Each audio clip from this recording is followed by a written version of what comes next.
Hey guys, welcome to It's a Party. So this is part 2 of my new Blackstone Tailgater series. I'm going to show you guys how to season your griddle top, how to properly season it. Now this really is the most important part of griddle cookery. Making sure you get a really good season the very first time is going to protect it from rust. It's going to make it non-stick and you're going to get that gorgeous black color. If you skip this part, you're going to deal with rust later on. So I'm going to show you guys the really simple, quick and easy way how to do it. Let's go. Okay, let's run. The first thing you want to do is clean it off, just a little bit of soapy water and a towel. I'm using some paper towels here. Now this is the first and last time you're gonna use soap. Think of it like cast iron. Once it's seasoned, we're not gonna use soap again. We're gonna use water, but we'll get to that later. Now we're going to get the heat going. We're gonna turn our propane on up to high. Crank that thing as high as it can go.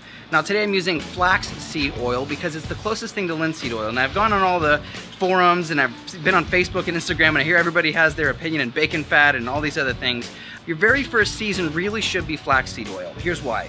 Flaxseed oil is the closest thing to linseed oil, which painters of antiquity would use because it has a specific hardening agent. So you can use bacon fat, you can use vegetable oil, as long as you get a good seasoning, it's gonna work. But flaxseed oil is gonna be the very best layer. We're gonna add just a little bit, not too much. We want these layers to be really, really thin. Now we're gonna get a really thin layer and we're gonna crank that heat up and let it go for about 15 or 20 minutes. It's gonna start to smoke once we get to the smoking point of the oil. Now we're actually bonding the oil to the steel top. This is all, I don't mean to get all scientific on you. I don't mean to get all scientific or whatever.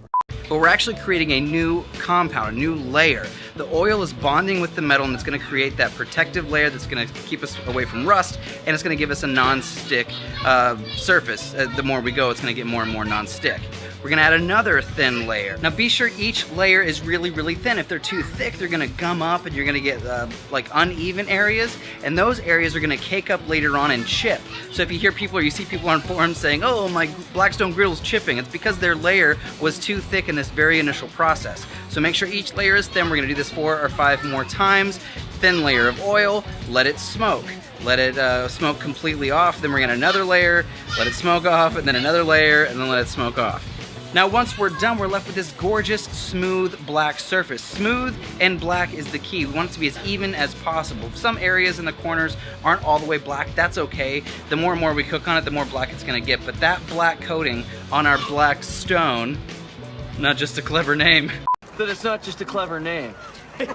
That's what's giving us our protection from the elements and the rust. That's what's giving us a non-stick surface. And that's what's giving us that gorgeous flavor like a cast iron pan would do. So the more and more I cook in this thing, the more seasoning I get, the more and more this griddle's gonna taste like my style of food, which I love. So there you go, there's a simple 1, 2, 3 primer on how to season your Blackstone griddle. I love this tailgater. I think I'm gonna get one of everything because Blackstone is awesome. If you haven't seen them, by the way, check out blackstoneproducts.com. Leave us a comment, share it if you love it, and as always, with good food and good drinks, it's a party.